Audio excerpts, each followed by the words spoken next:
Bonsoir, on se retrouve pour le journal du mardi 17 mai 2025. Il est 18h, sans plus attendre, voici les titres à la une de l'actualité ce soir. 9 mois après la crise de la fièvre catarrhale ovine, les éleveurs redoutent à nouveau le retour de l'épidémie avec l'arrivée des beaux jours. Nous ferons le point sur leur situation avec Fanny Savard. Et puis nous rejoindrons les hauteurs de La Tuile où un groupe de jeunes architectes réalise une construction en bois dans le cadre du Festival des Cabanes, un événement qui met à l'honneur l'architecture et son rapport à la nature. Mais avant de développer ces titres, du nouveau sur la retenue collinaire de la Clusaz, selon les informations du Dauphiné libéré, le tribunal administratif de Grenoble a fait entendre sa voix ce mardi 17 juin. La rapporteure publique Anne-Sybille Vaillant estime que les études sur les ressources en eau ne sont pour l'instant pas suffisantes dans ce dispositif censé créer une retenue au bois de la Colombière. L'objectif de la retenue étant de produire principalement de la neige artificielle. Elle donne ainsi raison aux associations environnementales opposées à ce projet et qui estiment que le dispositif pourrait détruire la biodiversité du site. Mais l'affaire a été mise en délibéré et la décision sera donc officiellement livrée dans un mois.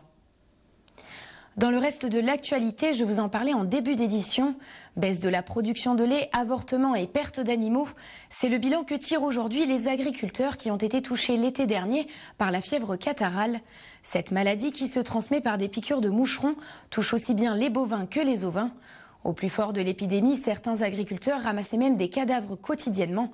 Alors quelle est la situation 9 mois après le pic de la crise et comment les éleveurs anticipent-ils les beaux jours? Reportage signé Fanny Savard. Comme de nombreux élevages des pays de Savoie, le GAEC de Belle-Côte et ses 70 vaches laitières n'ont pas échappé à la fièvre catarrhale l'an passé. Une maladie qui se transmet parmi les bêtes via un moucheron. L'été 2024, on a vacciné toutes les vaches et toutes les génisses qu'on a pu. C'était un peu tard et au mois de septembre, on a commencé à avoir des avortements. Du coup, on a eu une grosse perte de production liée à des vaches qui n'ont pas retenu le veau, qui n'ont pas révélé du coup. Qu'on a été obligé de faire tuer ou qui sont encore là mais qui ne font pas beaucoup de lait. 5 veaux décèdent suite aux avortements et la production de lait chute de près de 20% après le passage de la maladie. Et ce n'est pas un cas isolé, la région Auvergne-Rhône-Alpes a été particulièrement touchée par le virus. On a eu en total pour nos 2 départements autour de 870 foyers. Et on en a 70% qui étaient des foyers bovins, 28% des ovins. On a eu quelques foyers caprins également. Actuellement, on n'a pas de nouveaux foyers qui ont été détectés. On a des suspicions qui sont en cours. Des suspicions pour la FCO8, mais aussi pour d'autres variants, comme la FCO3 et 1, ainsi qu'une autre maladie, la MHE. Pour s'en prémunir, le vaccin reste la meilleure des solutions. Mais en réalité, s'en procurer n'est pas une mince affaire. Le gros souci que nous avons actuellement, c'est la disponibilité des vaccins. C'est-à-dire que c'est la loi de l'offre et la demande.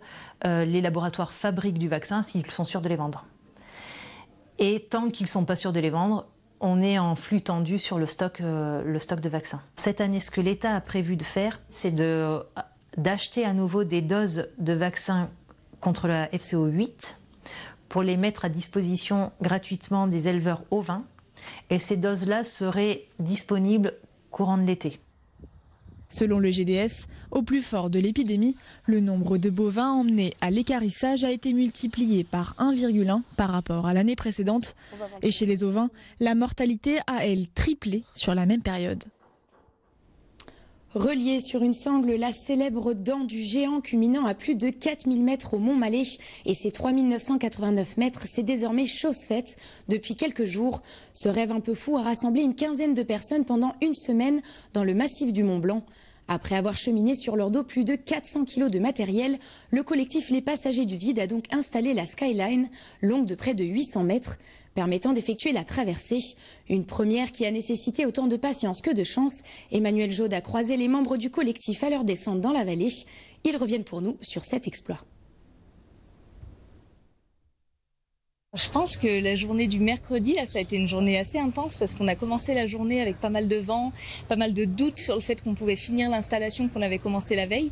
Et au final, aux alentours de 15h, ça y est, c'était fait. La ligne elle était installée, sécurisée.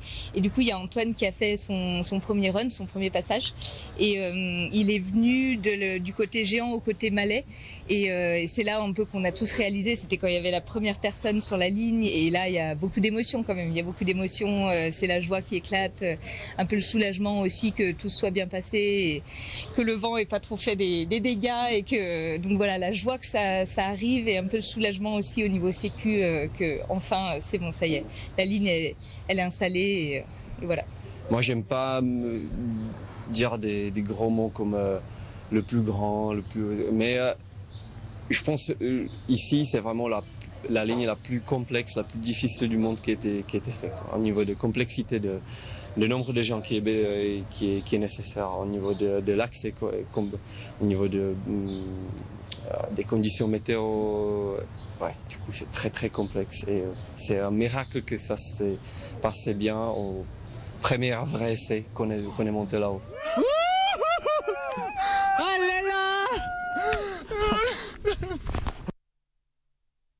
D'embauche prenait des allures de match décisif.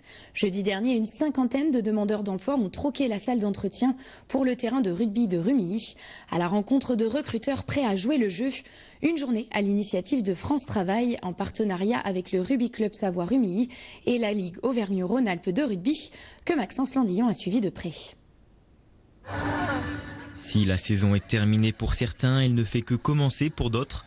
Le stade des Grangettes à Rumilly était le théâtre d'une nouvelle édition du programme Du Stade vers l'emploi. Mélangés et anonymisés, recruteurs et demandeurs d'emploi ont partagé une matinée au contact du ballon ovale, une manière innovante de remplacer les traditionnels entretiens de motivation en se rencontrant par le sport et le jeu collectif. Le contenu des exercices fait que les exercices, même si les gens n'ont pas l'habitude de pratiquer, ils sont basés sur des passes, sur des collectifs. Donc oui, on arrive en une journée, on n'arrive pas à tout faire bien sûr, mais on arrive déjà à donner un petit peu l'esprit de ce sport et on le retrouve parfaitement dans l'entreprise sur la nécessité de bien collaborer en entreprise pour être performant, que ce soit sur un terrain ou dans le monde de l'entreprise. Des liens qui vont au-delà du terrain puisqu'après une pluie de passes et d'essais, les candidats ont partagé un repas avant de révéler l'identité des recruteurs. Une surprise pour certains qui ne se doutaient pas du profil de ceux venus pour embaucher. J'en avais 3 recruteurs dans mon équipe et j'ai quand même pourtant questionné dans l'équipe que j'ai pu être.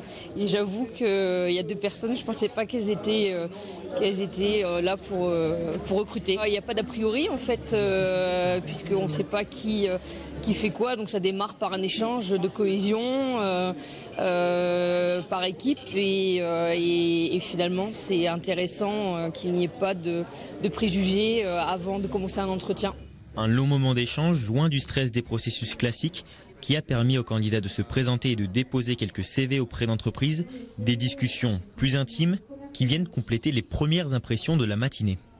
Les qualités qui sont représentées dans le sport, qui sont aussi des qualités qu'on peut retrouver en entreprise et qui sont tout aussi importantes dans le recrutement et dans les valeurs qu'on peut rechercher aussi en entreprise. L'échange se fait plus naturellement, plus facilement et puis on se retrouve aussi tous à travers le même objectif qui est la découverte d'un sport.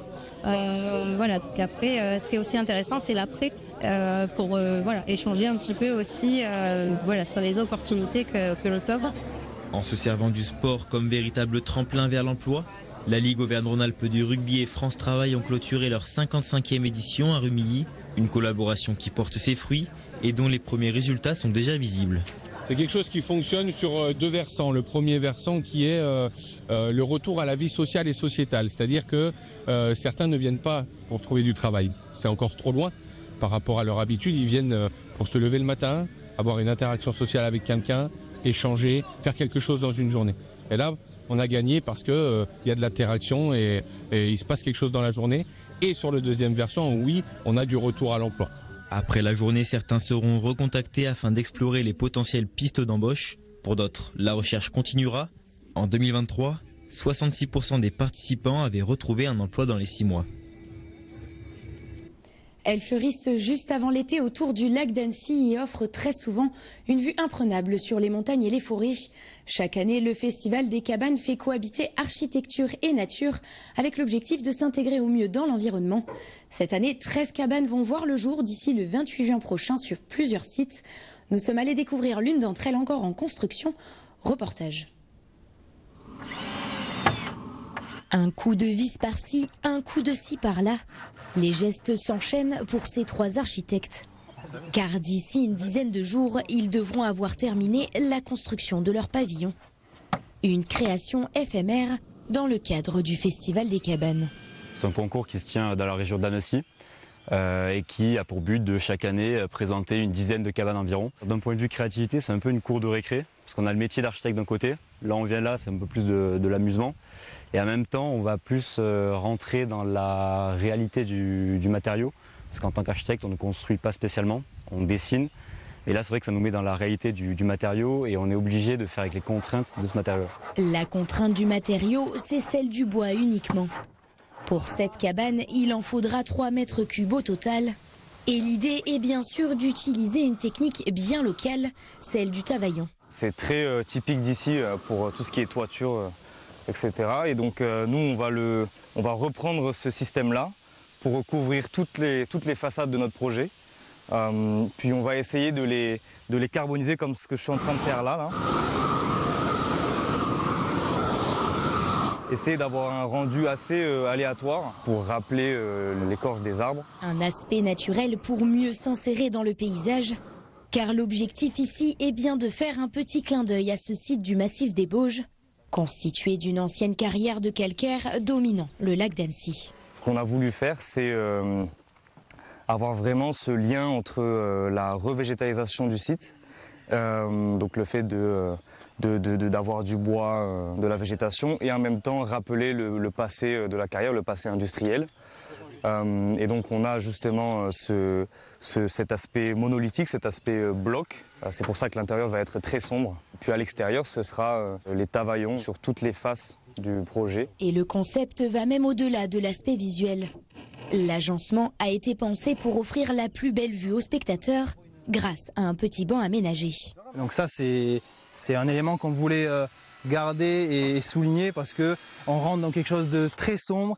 Et à la fin du parcours, à la fin de la cabane, on s'assoit et on regarde cette entrée de lumière assez importante et qui cadre aussi le lac d'Annecy. Une expérience qu'il sera possible de tester dès le 28 juin prochain. Le pavillon, lui, restera en place jusqu'en novembre prochain, avant d'être démonté. À noter que ces cabanes pourront être admirées librement à partir du 1er juillet et jusqu'en novembre. La carte des 13 emplacements est quant à elle à retrouver sur le site du festival. Nous sommes arrivés au terme de ce journal. Dans quelques instants, vous avez rendez-vous avec la météo de Thierry Paulme. Retour de l'information demain à 18 h. Très belle soirée sur 8 Mont Blanc.